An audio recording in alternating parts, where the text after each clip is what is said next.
for those of you who know Mike Harper and Eric Gleacher only as names, now you get to see their faces. And they, of course, are the people who helped us develop the best business school facilities in the world. And I welcome you to a master class in developing successful business relationships, because it's just one of the great facts and I guess ironies that the names on these buildings actually mean a lot. These two business leaders had a fascinating and deep, durable business relationship spanning a long period of time, and you're going to learn about it today. It's a lesson in leadership and communication between two extraordinary individuals and their impact on investment banking from the point of view of Eric, and the development of a great business from the point of view of Mike. And we're very honored to have them here. They are joined, of course, by my colleague, Jim Schrager, Professor of Entrepreneurship and Strategic Management. Jim has studied entrepreneurship from every angle, business fundamentals, law, regulation, executive strategy, organizational behavior. And I suspect that there are people here who've taken his new venture strategy class. You can attest to everything that I said. Jim, thank you very much for being moderator. And why don't I ask everyone to join me in welcoming our honored guests, Mike Harper and Eric Gleacher, moderated by Jim Schrager.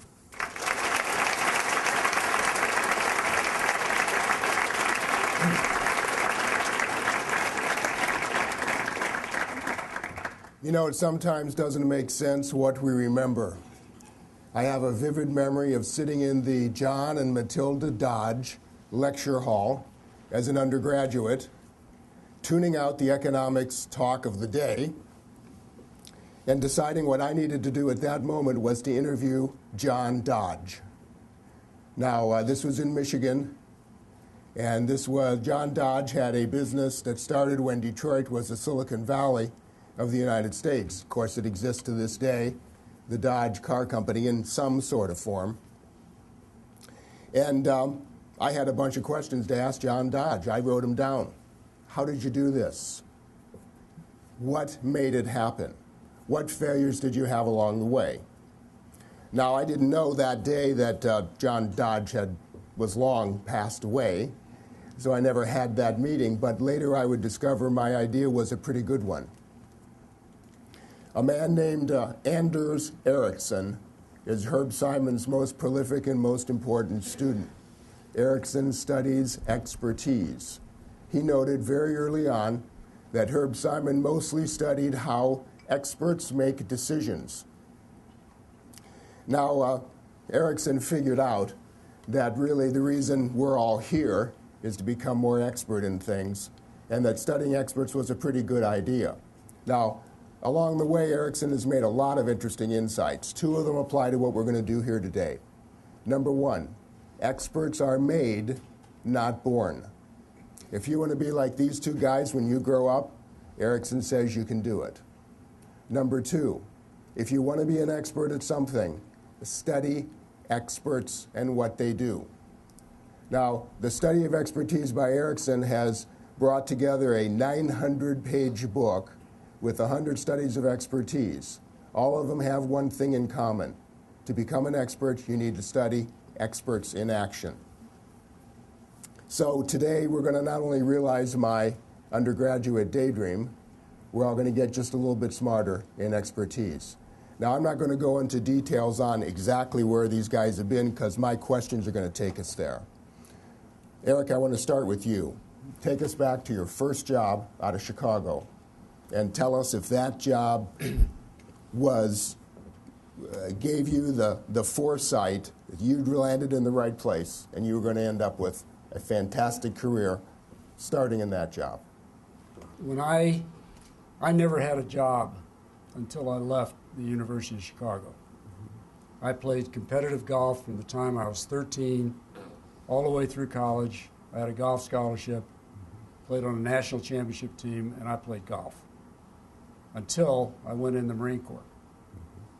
In the Marine Corps, I'd never considered to be a job. It was something different. But I learned 3 things in the Marine Corps which had an enormous impact on my life. Number 1, you never lie to the troops. It's integrity. Number 2, the troops always eat first. And they do, because if you're the lieutenant, and I was a rifle platoon commander in the 60s, when it's time to eat and everybody likes to eat, you eat last. So you take care of others, and you build a culture. And the third axiom was you never leave anybody behind. And that has guided me. And so when I left the University of Chicago, I never forgot those things. I never forgot them today. That's the way I live my life. So that to me was as important probably as anything I ever did here at school. Those are great lessons. Thank you for those. Mike, how about your first job, which I think was in Oldsmobile, if I'm correct? Yes, my first job was just by the skin of my teeth. I got a job at the Oldsmobile division of General Motors in Lansing, Michigan. And that job involved, it was called methods engineering. And what you did there is to try to lower costs. Isn't that interesting? You'd go out on the floor, go to a foreman and say, I'd like to help you lower costs. Well, they didn't believe you. But I found out that if you took a little extra time and once you spot something that could be improved, make it that guy's idea. Make it the foreman's idea. Brag about him to his boss about what a great idea this guy's got. And then you found out that you had to get some fixtures made in the tool room. These are very great people, extraordinarily important in a metalworking company. So that was my second lesson. I had to go sell these guys. It was sort of their idea, and how important it was to this foreman, and how important they were to get it to happen. And so it turned out that not doing things, but selling people, it was their idea, do it. And that was my first education. Very good, great After story. this, of course. After here, yeah. Okay, now Mike, back to you for a minute. When did you get to the first spot in your career, and describe to us where you were, when you began to realize that you were probably going to be heading a division, a company, something, somewhere? When did you first feel in your stomach that you had passed that magical test that would allow you to move up? Well, this would sound a bit egotistical maybe, but I always believed that. Okay, but when was it verified? You walked in with the idea, and I know you did too as a competitive golfer. I'll get to you in a minute. But you... Be careful. Yeah. You walked in with the idea, but when did you get back the feeling that, yeah, I knew I was going to do this, and now I can see I am going to do this. Someone else has noticed me. Something has happened to validate my own internal thoughts. Well, I was in the process of being fired at Pillsbury. That's where I met this guy. Yeah.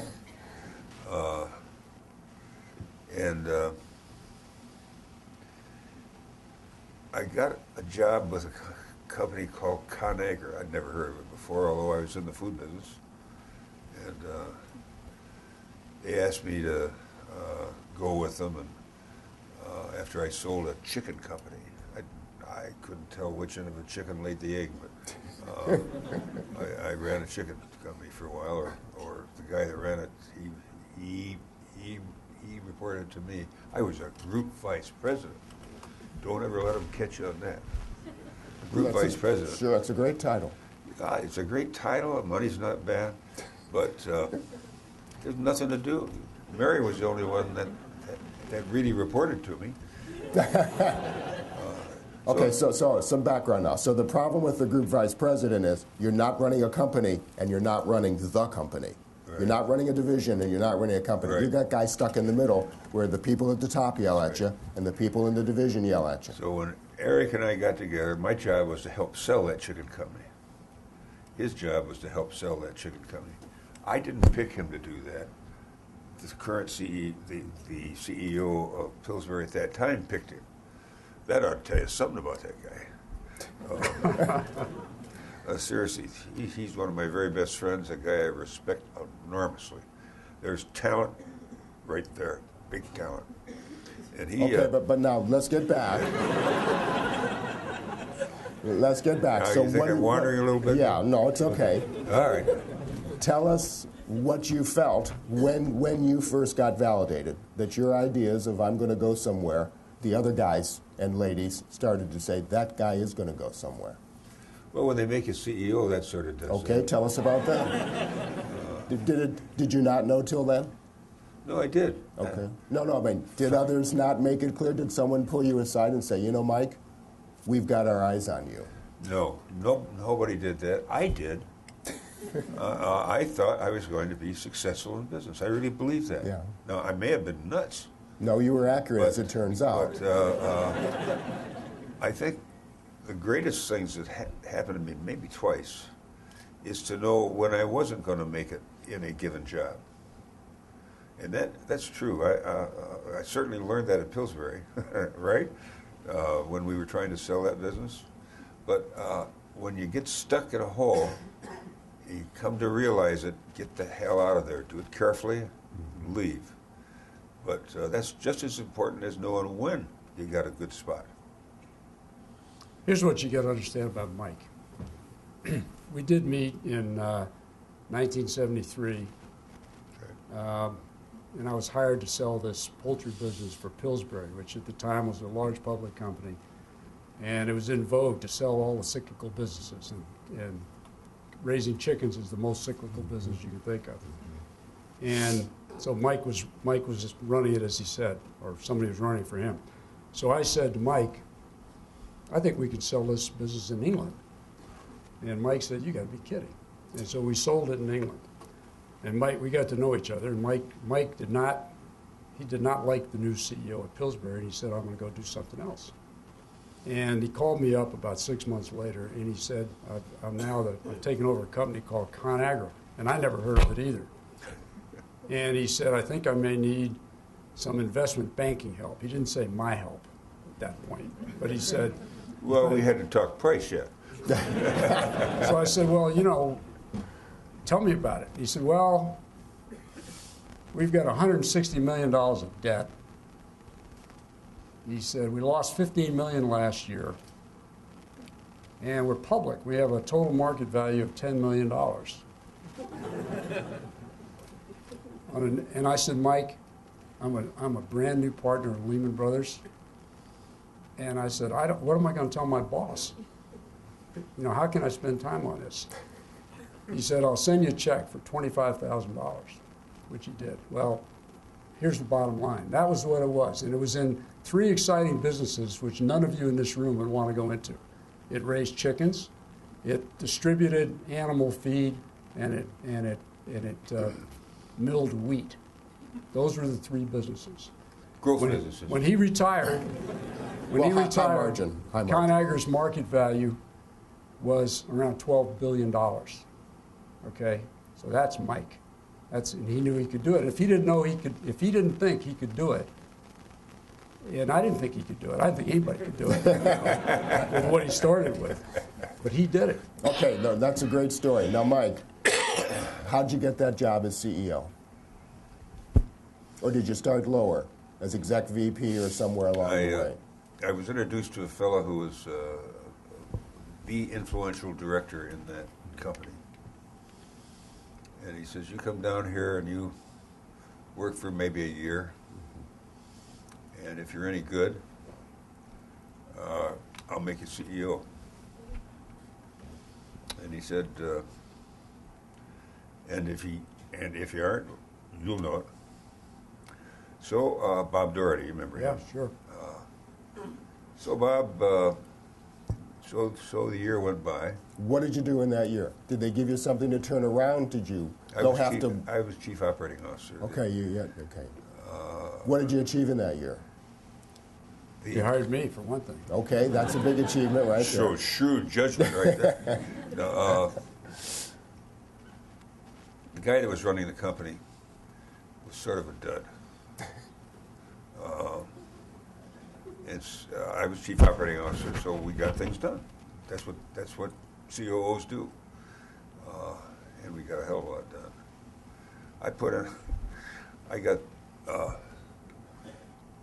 I had a little room off my office. I tore the wall down. We put charts up on all the walls with performance, return on investment, with earnings. And I'd ask them every week. I'd have a phone call. The world's longest extension cord. Well, what are you going to make this month? Every week. What are you going to make this month for each one of those? Each operating division. What? Each operating division? Yes, that's right. What kind of answers would you get? You learn fairly quickly those that didn't have a clue what was going on in their business. Those that did, and sometimes they were wrong, but one could begin to tell. And that gave you a better slant on who's the keeper and who's not the keeper. Okay, now I'm going to interrupt you for a minute. That is a perfect example of Erickson's idea of expertise. What do experts do? They predict the future. You were asking those guys, what are you going to earn? What's it going to be like? Yeah. And you were expecting them to be experts, and you immediately separated the good from the bad based on their ability to prove their expertise. Well, then Bob Doherty came around one day and said, we're going to let the current CEO go.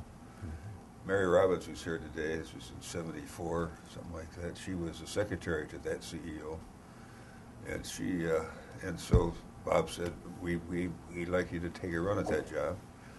So Mary lost the draw that she didn't have a job, so she took the job of helping me. And it's funny, not funny. It's amazing. The people that you deal with, every one of them can have an impact on your company. Every one. Mary Robbins is just as responsible for that turnaround, for that growing success, as hundreds of other people. Every now and then she'd ask for a raise. That was the bad part. She was great. Eric, tell us about the first time that you felt like you were really going to be at the top of some organization, whether it's Lehman or wherever. I mean, when did you look at yourself and say, I know I belong here, they now figure that out, so I'm going to get there? Well, I knew very quickly, after I'd been at Lehman, right out of the University of Chicago, that I could do it. Mm-hmm. And I never looked back from that. But to tell you the honest truth, I have never looked at myself as being successful yet, because I feel I have more to do, and I think it's a process. And that's just the way my mind is. I don't know why it's like that. I'm very positive about things, but I'm just not finished. Okay, well, Erickson explains that too. Oh, what did he say? Erickson, and Erickson has done studies of great chess masters, great business people, great physicians. Experts always want to win the next battle, and they always want to be tested in a bigger and bigger arena. If you go home after a win and say, now next time I want to up the odds, which is exactly what you're displaying, that's exactly what Erickson would assume. I feel that's what I've always done. There you go. Yeah. How long within Lehman before you felt you got feedback back that Gleacher's going to be our guy somewhere? Oh, very quickly. And it's a people business. You work with other people, and it just kind of clicked for me. How many people that joined Lehman in the year you joined made partner at Lehman? Just a rough guess. Oh, well, when I joined Lehman, it was the corporate finance department I was the 15th person, so it was tiny. In corporate finance? In corporate finance. Right. And the whole place was tiny. There was less than 1,000 people there. Okay. So it was a relatively small group. I can't really answer the question. Yeah, it was a very small group. Yeah. I made partner in 4.5 years, which was very quick. Mm-hmm. But it was just easy for me. It was just a good, the combination of dealing with people and the analytical requirements of the job were kind of a good fit for me. And that's the reason I took a chance on going there in the first place. Because here, there was no information about investment banking. At the time. No, there was a money in banking course. It was an interesting economics not course. the same, though. And it was a securities analysis course taught by a guy named Marshall Ketchum, who everybody called, obviously, the sheriff. Yeah. And those were the two courses, and nobody interviewed here. So it was, kind of going into the unknown. But I knew very quickly. Okay, very interesting. Mike, when you got to the top, what part of the MBA stuff that you learned, whether in courses or in outside meetings or meeting people that were in class with you, what parts of it helped you from the CEO's chair? I'm sure I needed this, but I really didn't understand the importance of the capital structure. Stock, various kinds of it, debt, various kinds of it. And that got to be critical with us. Eric helped me some with that. In fact, but the basis of that came from here. What lessons did you have to learn at the CEO's chair? What lessons did hit you on the head and you said to yourself, boy, I sure never saw that one coming? I think the most important lessons I've learned, this sounds a little puffy, but is leadership. Your job is to get things done. Not to talk about them, dream about them, whatever, but to get them done, damn it. And that's the way you want everybody in your outfit to behave themselves. This guy's got to get it done guy. Mm-hmm. I learned some things. I don't know if you remember an eighth of a share preferred. I remember that, yeah. I learned some things from this guy on that. I was early on in the stage of buying companies, and I was egging him on. Yeah, well, he was a real troublemaker. And I was trying to structure the capital structure of the company, how much stock, what kind of stock, et cetera, to buy that company with. I tried to structure it before we bought it. Before we bought it, meaning that we that one sense that they had a deal. And one deal I had, and I've forgotten all the complication of it, but I had included an eighth of a share preferred because it made my numbers come out right. Okay. It was that meatpacking business. Yes. The MBPXL. Yeah. Crazy name. Yep. And he used to hit me over the head with an eighth of a share preferred. And we lost the deal. And we lost the deal. Yeah. Big lesson. Don't structure it before you got it. You know, it's interesting. You talked about capital structure, and a couple people asked me today what my favorite course was here. And my favorite courses were 401 and 402, Theory of Finance. First time it was ever taught by Gene Fama and Merton Miller. And it was just fantastic. You know, University of Chicago, theoretical finance, so interesting. Two of the greatest guys. Merton Miller was a fantastic lecturer. Fama was great. He was young, you know, he was the cutting edge. It was the cutting edge of finance. And I asked a couple people about the dividend theory article. You know, Miller Modigliani, Franco Modigliani from MIT. Nobody had heard of it, so I guess it's extinct. But my point was that there was wonderful stuff to study, made you think, made you solve problems, but it wasn't the real world. You know, the theory of finance, the dividend theory article where it didn't matter if you had all debt or all equity, that ain't the way the world works. So take us through some lessons that you discovered then as a partner in Lehman and beyond. Well, lessons, I mean, as I said, I was lucky that I, dropped into the right pew. It was good for me. And lessons were working with people, in my case, all over the world, who ran businesses, most of them large ones. Most of them, I mean, what he did was a miracle, but a lot of large companies where they needed outside advice because they may have staffs and so forth. But if it comes from inside the company, it's all tangled up in the politics of the company. That's right. There's That's always where- an angle. Yeah, and that's where people like me hopefully have some real value. To tell somebody, hey, you don't want to do this eighth of a share, it won't work, or forget about that deal, and go there. And, I think all of that is cumulative. I think that having a background in business that you learn here at the University of Chicago and you understand economics, you hopefully are born with the instincts. And you know right from wrong, that you can make those choices. Mike, I want to pick up on your leadership idea. So how did you practice, teach, or even learn the leadership you needed to display turning around that big stumbling giant ConAgra? It's a very difficult question for me to answer because I don't claim to be an expert on leadership. But I think the urgency of getting things done is an essential part of leadership. And that can spin off to one experience will help a guy with another experience and another and another. Get things done. Okay, so one technique is to have your monthly call and your Yeah. monthly charts. Can you think of any other techniques? Every time you meet with somebody, What do you ask them? what'd you do today?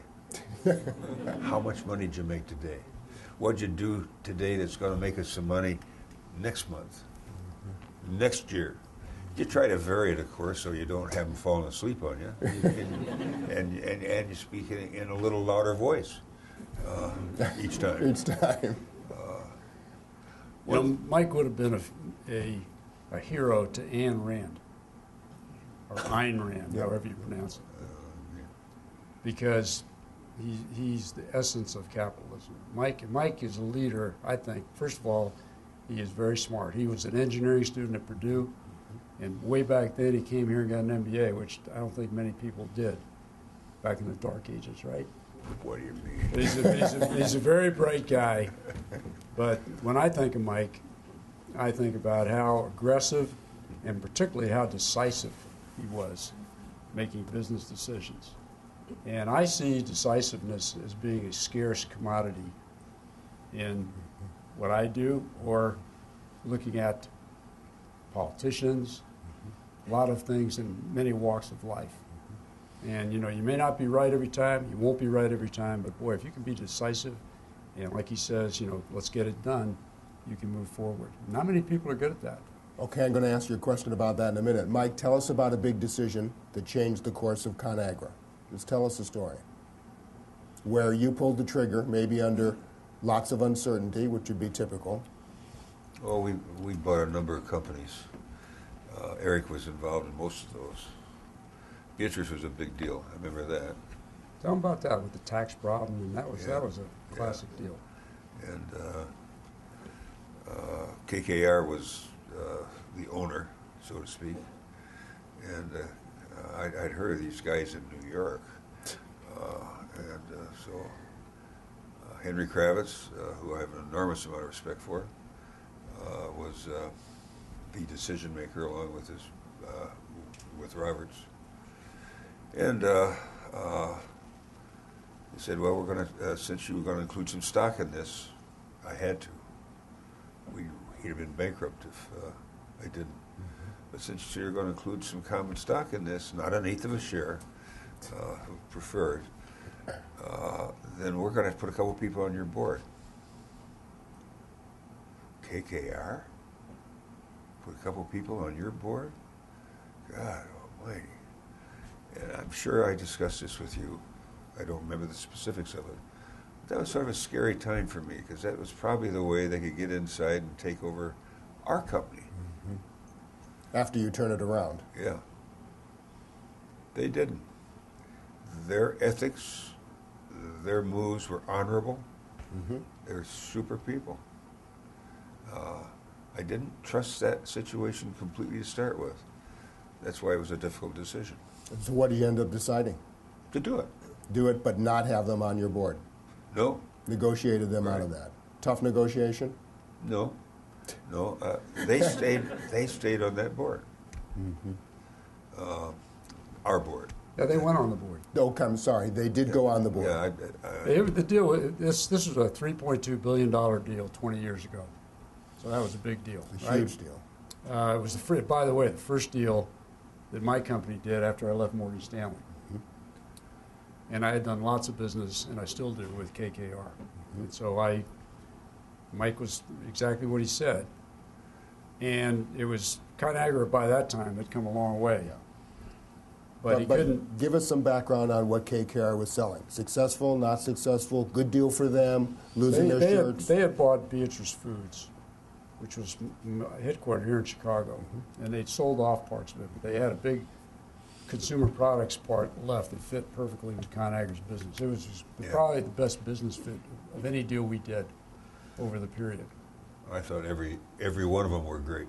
I know you did, but I was a little more discerning. You just wanted to do them. But this one was a good one, and it was too big, and ConAgra couldn't pay in cash. And so Henry said, "Well, we've never done a deal where we haven't taken cash ever. This is new for us. Our investors are used to getting cash back." And so I told them, I took the tack that, well, if you take this stock, and it was a convertible preferred stock, you're going to make a lot of money in the stock. And the company, if you looked at the chart, it was just unbelievable, the stock price going from back when it was 10 million total to, I forget what it was then. It wasn't 12 or 13 billion. A couple billion maybe? Oh, it was more. More. It was more. And so they took the stock and they went on the board, and the stock doubled so quickly, and they sold it and got off the board. But my part of the story, I like was there was a complicated and enormous tax problem buried in Beatrice, which is one of the reasons they still owned it. They sold off everything but that, because nobody could get around the tax problem. Unilever spent 6 months studying it. Other people looked at it. And this guy, because he's smart, and he's tough, and he's decisive, and Bruce Rohde figured out, really what were the issues in this tax problem. This is the way you do business. You get down to the marginal elements of what you're doing. Okay, that's how you make decisions, right? At least that's how I do. And they got down to the marginal elements. They put probabilities on it, and they said, we can deal with this, and we're not going to get stuck with this multi-$100 million tax bill. And he bought the company, and it was fabulous for ConAgra because, as I said, the stock doubled in about 6 or 8 months. Yeah. And KKR made a lot of money. And then they went on to another deal where I represented KKR, which was the RJR Nabisco deal. Okay, and you got to tell us about that. Well, he plays a role in that. So everybody knows about that deal. And yeah, but not from your perspective, even though you're mentioned in the books and the articles. The guy running RJR, who was my client, Ross Johnson, I had represented him when we merged Standard Brands into Nabisco. And then when he sold Nabisco to RJ Reynolds, and it became RJR Nabisco. I've done those deals. Was he the wild man that he was depicted? He was a great guy. Okay. He was a great client, another smart guy. He was a Canadian accountant. He was solid. And he was gutsy. And but when he was running RJR, he got bored because it was a tobacco business, even though Nabisco was in there. And even back then, there were a lot of people who were not fond of tobacco businesses, including the investors. The stock traded at a very low multiple, and it coined money. It just spewed out money. And the more its earnings went up, the lower its price earnings multiple got. And he got frustrated. And he got talked into trying to do a management buyout by, at the time, it was Lehman Brothers. And they priced it about $25 below what they should have done. And it became in play then. It became the brouhaha and the famous deal. And he took the heat. They made him look like he was greedy when he was just following, what Lehman Brothers said he should price. The valuation, yeah. But anyway, so the deal got done. And Henry asked me if I had an opinion on what he could do to replace Ross Johnson as the CEO. So I said, you ought to buy ConAgra. And they didn't at the Good time. friend. Yeah. You're going to sell you out in a minute. Yeah. No. They didn't at the time because they couldn't afford it. They had paid so much for RJR Nabisco, they couldn't do it again. But a couple of years later, they did hire Mike, who ran RJR Nabisco. So it all kind of, that's the way the business, the kind of business we're talking about works. I mean, it's interconnected like crazy, you know, with companies, investors, you know, investment bankers, and so forth. Okay, so let's go there. So you ran ConAgra and then retired, and then took the call and ran RJR Nabisco. Yeah. Tell us about your days at RJR Nabisco, because you went into a big company then, at the top, and I assume kind of a messed up company. Well, ConAgra was sort of a big company. Yeah, true. Yeah, they were. But you built ConAgra. So every one of the pieces of ConAgra you were intimately familiar with the day you were running it. Yeah. How about RJR? Well, you know, a couple things. I found out that all those people in their headquarters in New York, you know, they thought just like Midwesterners. They talked funny, but they acted just like Midwesterners. Funny thing. I went to New York one day, and this is my first day on the job, and I got there, and there was a security analyst meeting over at the Waldorf Astoria. So somebody told me where it was, and I headed off that way. It wasn't far away from the building, our building. And here's a bunch of young punks, sorry. There's a bunch of young punks who don't know a damn thing about anything. I don't have much respect for security analysts. And there's stories behind that, but that's beside the point. Anyway, I went over there, and ConAgra's next on the stand, and so I'm the new CEO. I stand up. Big smile. Try to. And then this young punk says, well, tell me, sir. That was encouraging. Sir. Yeah, sure. That's good. Sure. What are your top 3 priorities for RJR Nabisco? What the hell is he talking about? Well, my number 1 objective is earnings. My number 2 objective is earnings. Guess what number 3 was? That's all I knew. And of course, I was telling the truth. And that's the way we started off. By the time I got back to that damn building, which is about a block or 2 away, the time I got back there, it was all over that headquarters building what our top 3 objectives were. I'm not kidding. That was a lucky break. How about running the company, though? What did you... Coming in at the top like that in that company, did you have to unload lots of people? Did you go into selling and buying again? What did you do to get that one under control? Well, we pursued the top 3 objectives. And I'm not kidding. That single-minded focus on earnings does produce results. So we pursued that. That wasn't a bad strategy. I don't remember all the other things we did. Certainly there were 1 or 2 people that weren't any good. There was a guy who was running a tobacco business. We were flying somewhere to Europe, and I fired him in the mid-Atlantic. I fired him. And he says, okay, now hang on. We want to know about this story. Why? It's not the same as the Mile High Club. No, it's a Mile Low Club. Yeah, it's a low. Yeah, no, it's better. Did you have to sit next to him all the rest of the way home? Yep. Later, I think it was same flight. Later, he said, you know, why in the hell did you fly me? He said, fire me in the airplane. It seemed like the right thing to do. And, no, well, you're a man of action, and now is the time to take the action. He said, well, I would have called a director right then. But if he thought that would have helped him, he was nuts. I think you know the gentleman I'm referring to, the fellow that ran their tobacco business. So anyway.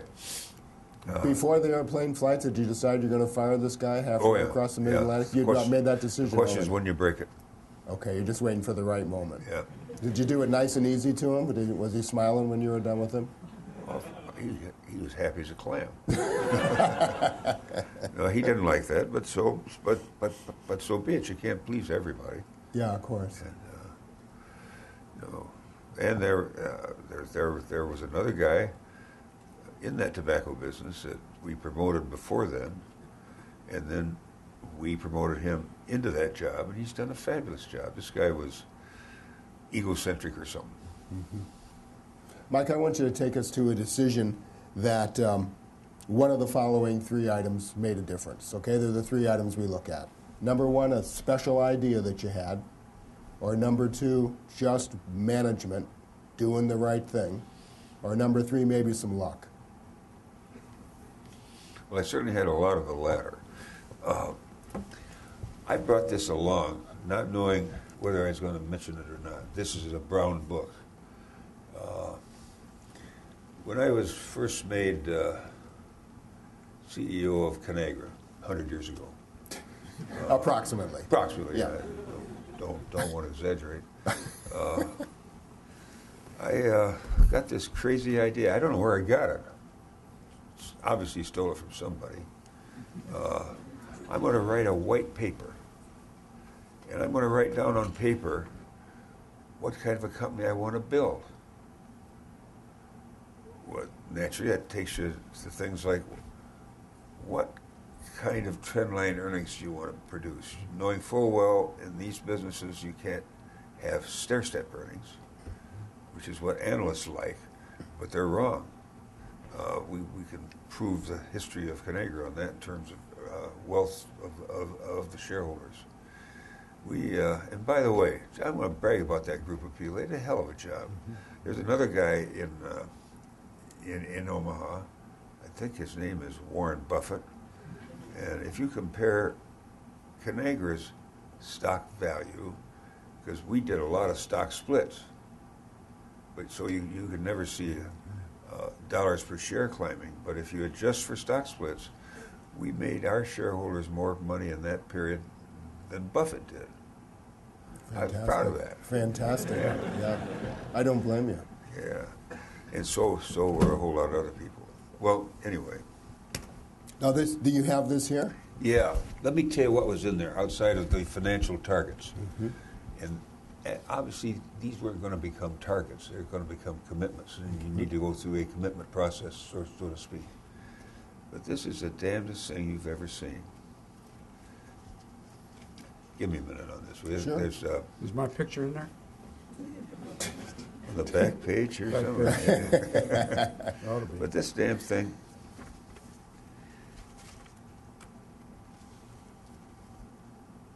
Conagra's objectives. This gets into the financial objectives. Business philosophy. Can you imagine a CEO talking about philosophy? We got into organizational climate. Mm-hmm. We wanted people to call a spade a dirty shovel. Mm-hmm. If somebody walked into a committee meeting, first thing you do is say, who's responsible in this room to make this decision? What individual is responsible to make this decision? That gets settled. Then have at it, folks. Argue like hell, fight like hell. Conflict, we tried to make a good word, not a bad word. Conflict about how's the best way to get there, and that one person hears all this. And then he decides. Later on he gets promoted, maybe. But that was one of the smartest things we've ever done. Quality of people. Another one.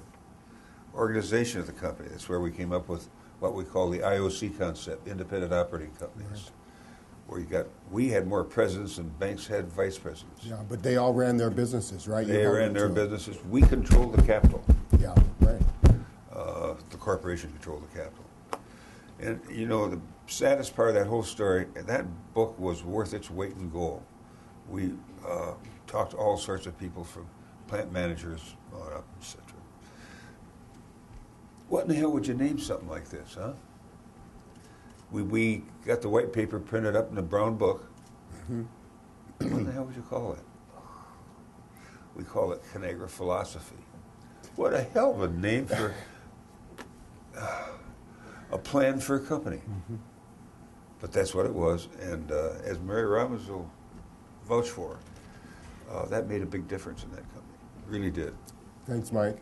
Eric, take us to starting your own company and kind of how you ended up doing that and how it got off the ground. What caused you to go from the highest ranks of the best investment banking companies, obvious, tremendous success, and say, nope, it's not good enough, I want something different? Well, you hit it right there. It was something that I saw that was out there. Once again, I was sure I could do it. And I had a great experience at Lehman. It was a place where I moved very, very quickly. I started the M&A business there from scratch early on before it was a business. That was a big decision for me, and it obviously is something that I'm still doing. And I had a wonderful time at Morgan Stanley, and that was during the 80s, which I think was probably the most interesting decade or time in the M&A world that's ever been. The world changed dramatically in the 80s. The world changed. Mike Milken at Drexel, takeovers everywhere. You know, it was an incredible time. Okay, but why do you leave that wonderful success? I just wanted to do it, and I told my wife that I kept talking about it. My good friend, the late Bruce Wasserstein, had left First Boston 2 years before and started his firm. I got to tell you, I was jealous. And I said, you know, if I do this, I'll only earn about 25% of what I'm earning. And to her credit, she said, well, so what? And what's 25% of $1 billion? Well, believe me, that's an exaggeration. And it's just something I wanted to do. It was a challenge, just like you said. Now I've learned about Mr. Erickson. I have to read a book. I don't know if I can get through 900 pages. I can give you a shorter one. On my Kindle, is it? But, and so I never talked to anybody. I didn't think it was ethical to talk to my clients while I was running the business at Morgan Stanley. I talked to my lawyer, Marty Lipton, and he encouraged me, and he said, well, why don't you move into their offices when I got started, which I did. And so I did it. And one day I just walked out in the street, and I thought, wow, you know, here we go. And the first year, it was an enormous success. And the first deal we did was this Beatrice deal with KKR and ConAgra. And we just went on from there. Did you ever look back some dark days and say, I don't quite know why I left the mothership today? I know you wouldn't stay that way for very long, but did you have any days when you... Not really, a tinge, because I had a lot of restricted things of value that I had to forfeit when I left. Right. That vested over a period of years. Sure. So I made a financial bet on myself. But the first year of our business was so successful that I never thought about that again. Yeah. Okay, take us to that success in your own business and the three things that I talked to Mike about. Clearly, you were in the right place, so there's some luck involved, but a lot of people were unlucky in that same time. Yeah. So it was more than luck. Tell us about unique ideas that you brought to your own business, or just, as Mike is talking about, just plain, hard-nosed, get the job done management. How would you weigh those two different ways to be successful in your own shop? Well, there's two things.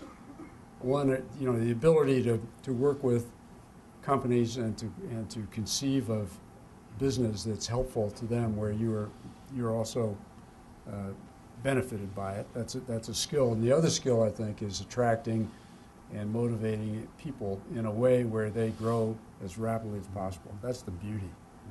You know, when for some reason, when I graduated from the University of Chicago, I knew that I wanted to be in a business where I had a chance to own some equity. And believe me, I didn't own anything. I had to take a student loan out to move my wife and baby to New York. But I said, you know, equity, that makes sense to me. And of course, in those days, Wall Street was all private. That's right. They were all partnerships, hundreds of them. Right. And I always felt that people were motivated by equity. So when I started our firm, and I always believe in talking in the third person, you know, not the first person, singular. I wanted everybody to have equity, down to my assistant, Marie, who's been I've had, like Mike, a long-term relationship with an assistant, which is, and I agree with it, makes all the difference in the world. But everybody had equity, everybody's motivated, and we create ideas and help people do things. And if you do that, the business will work. In the deal, the first deal you did with ConAgra, was there a bit of creativity to put that deal together, or was it blocking and tackling? No, I think first of all, I knew it existed. Mike didn't. You know, I knew it was embedded in KKR.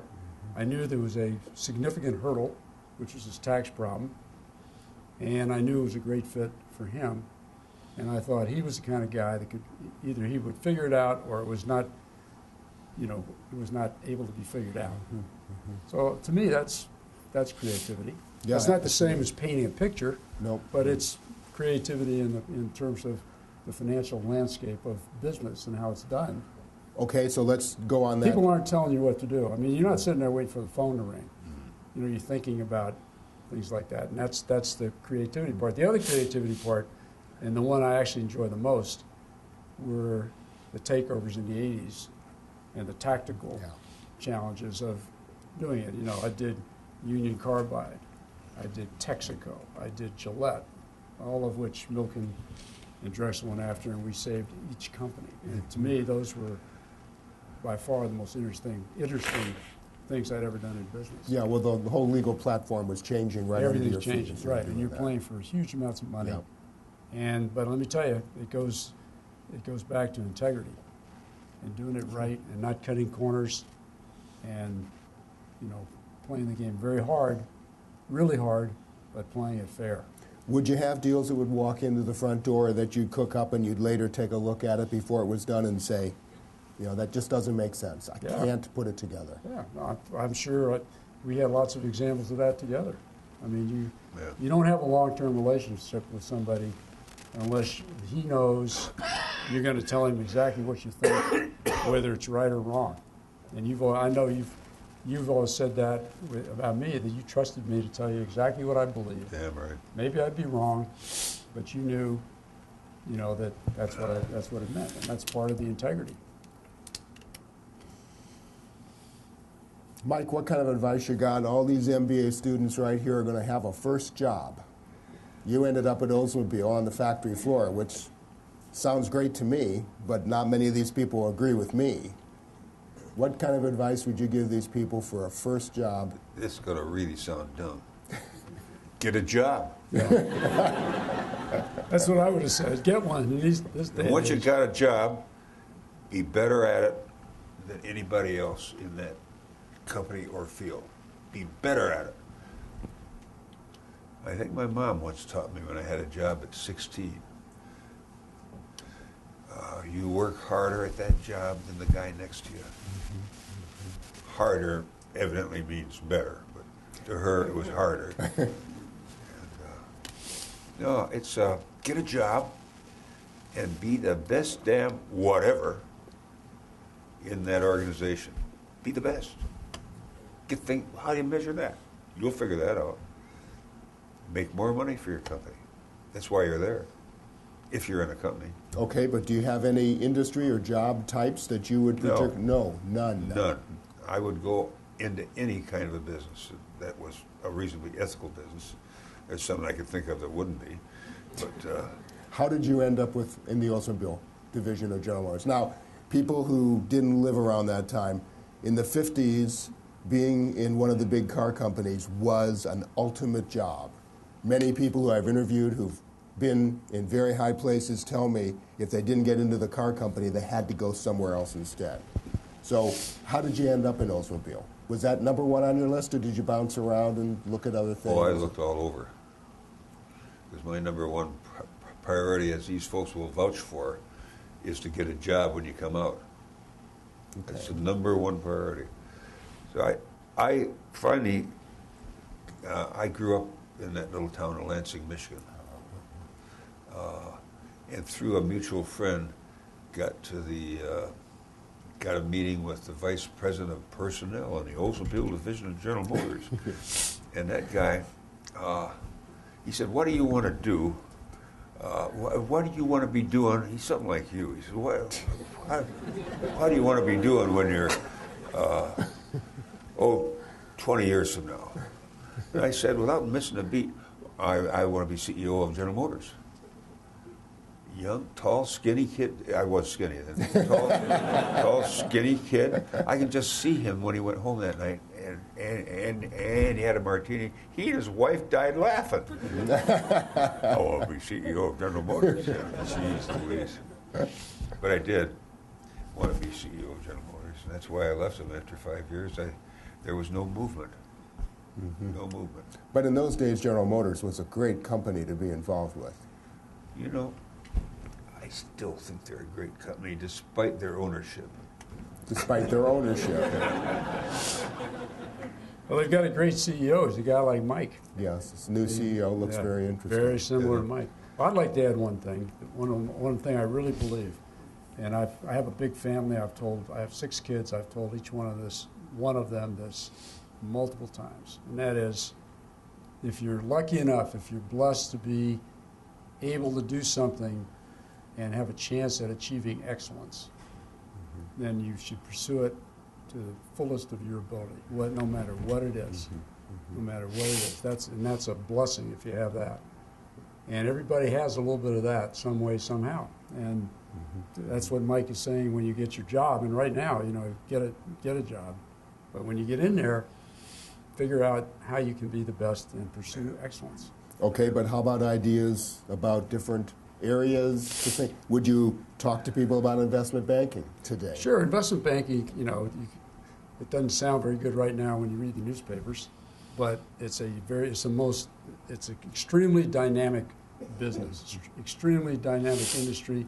It reformats itself constantly, which is, what I've been involved with in the last couple of years. So yeah, but it's not easy to get jobs. It's difficult. There are fewer places. There are a lot of great big places. There's an overabundance of talent right now, looking for jobs. People have come out of, the Lehman Brothers and others that have gone. So it's tough. It's very tough. Okay, so if you were starting up, go ahead, Mike. Just one point. He mentioned this, but if you go after one of these kinds of jobs, remember one thing that's critically important, and that's ethics. Keep your ethics. That's what made him very, very successful. There were a lot of not unethical people, but not strictly ethical people in that business, and some that were just plain unethical. But this guy maintained a sense of ethics through the good times and the bad. And never forget that. That made this man very, very successful. Never lie to the troops.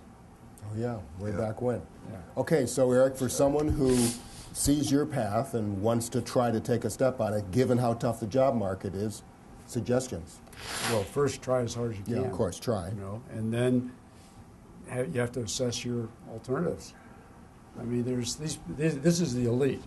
We're sitting in front of, 100 or 150 very privileged human beings. Yes.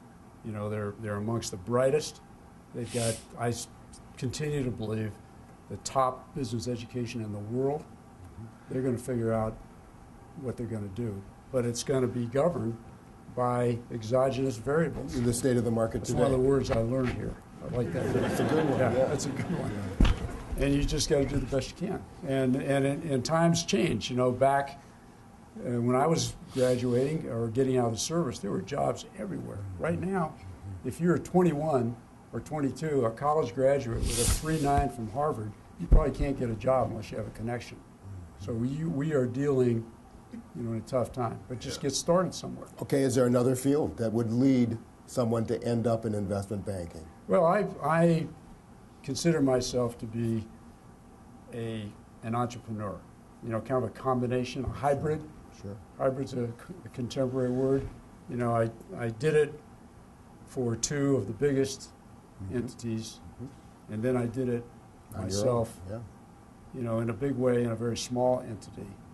And this is one of the virtues of being in this country, whether you're an American or you have a green card or whoever you are, it doesn't matter. You have an opportunity in this country, in this world, to figure out something entrepreneurial and be successful.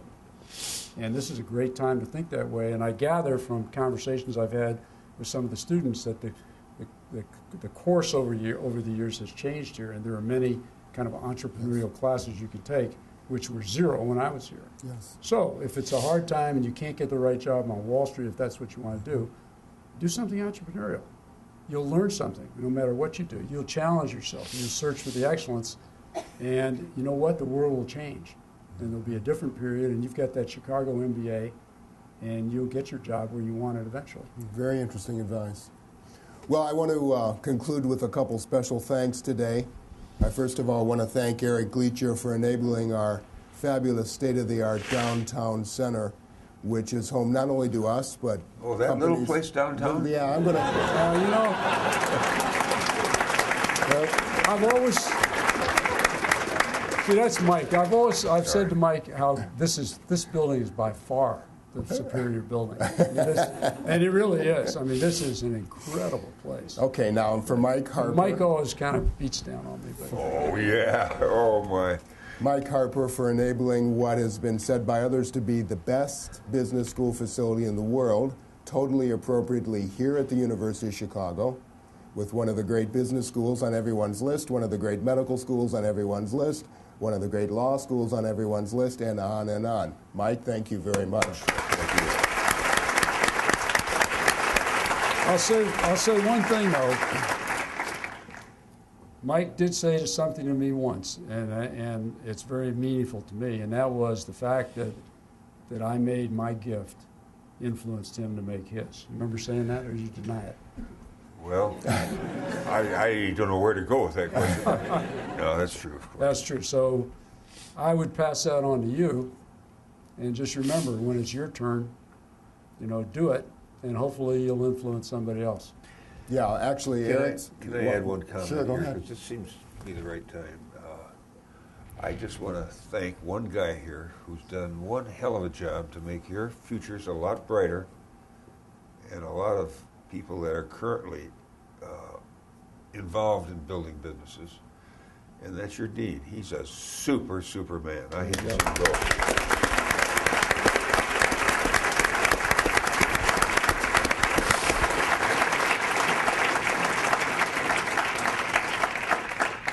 I want to comment on Eric Gleacher's gift. Eric Gleacher's gift was a breakthrough gift for us because if any of you know the building before, 190 East Delaware. I was employed there. You were employed there, okay.